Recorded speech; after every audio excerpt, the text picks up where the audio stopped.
Ini akan mereka buat. Dolar adalah mata uang mereka. Ini mata uang $1.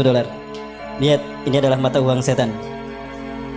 Lihat segitiga dengan mata terputus. Kenapa diputus? Karena belum tiba saat sang mata satu datang memimpin kita. Kapan waktunya? Nanti kalau lahir sapi merah. Ternyata sapi merahnya sudah lahir. Ya, berarti kedatangan sang mata satu telah dekat. Artinya negara dunia di New World Order yang mereka cita-citakan, Novus Ordo Seclorum, akan sempurna. Berarti ada kemungkinan di zaman kita Dajjal keluar. Simbol Anuit Kuptis. Dan ini sangat berbau Dajjal sekali. Segitiga Tuhan, mata satu, Dajjal. Plakat sebelah kiri ada bintang ini. Coba hitung bintang ini ada 13. Hawariun ada 12. Yudas datang jadi 13. 13 bintang. Kalau kita lihat sudut-sudutnya, ini melambangkan singgasana Yahudi dengan 13 kasta. Kebetulan atau sesuatu yang sudah mereka rancang. Cerdas mereka.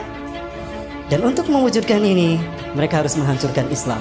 Berarti negara-negara Arab harus ada dalam kendali mereka. Yahudi nggak mau sendirian. Yahudi harus ada partner. Siapa lagi kalau bukan Amerika? Tadi negara paman Sam.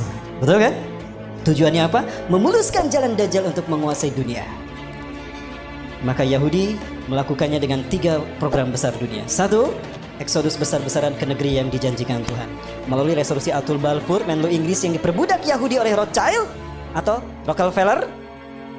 Mereka mengeluarkan resolusi Atul Balfour yang isinya mengizinkan Yahudi untuk hijrah ke Palestina. Maka sejak saat itu mereka hijrah setiap 2 minggu sekali 1.000 orang ke tanah Palestina.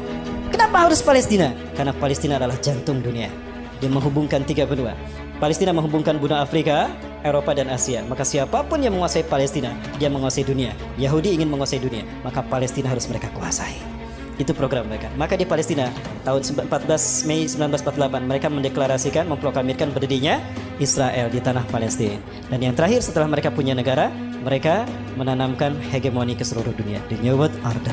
Siapa penggagas mereka? Inilah Hizbus Syaitannya mereka.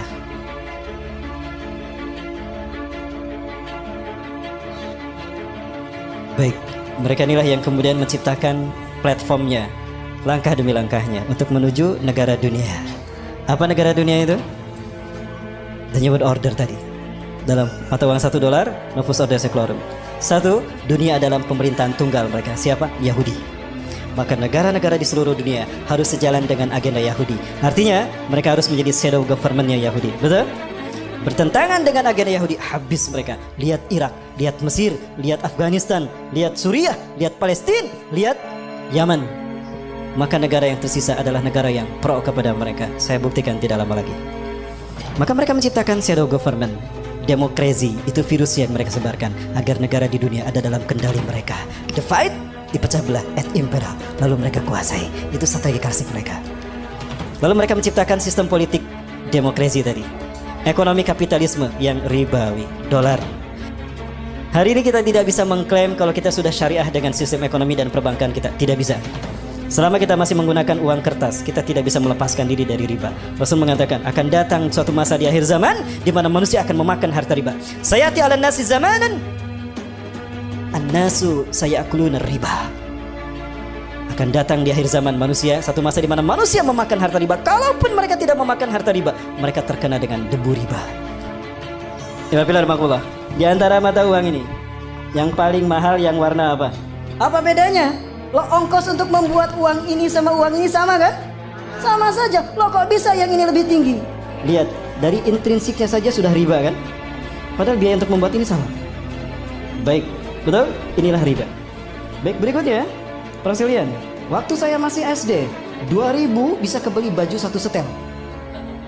Betul tidak? Waktu saya masih SD, 35 tahun yang lalu. Saya sudah 40, kepala 4 sekarang. 35 tahun yang lalu ini kebeli 1 setel baju. Sekarang inflasi kan? Lalu bagaimana dengan dinar? Rasulullah pernah memerintahkan Ali bin Abi Thalib, kamu ke pasar kambing, beli kambing 1. Harga kambing di zaman Rasulullah 14 abad yang lalu, 1400 tahun yang lalu 1 dinar. Ali datang ke pasar kambing, pulang. Kenapa Ali yang disuruh? Karena Ali adalah sahabat terhebat dalam memilih kambing yang sehat dan dagingnya gemuk dan bagus kualitasnya. 14 abad yang lalu, 1400 tahun yang lalu, kambing 1 dinar. Sekarang berapa? 1 dinar berapa? 2,5 juta. Kebelikan kambing?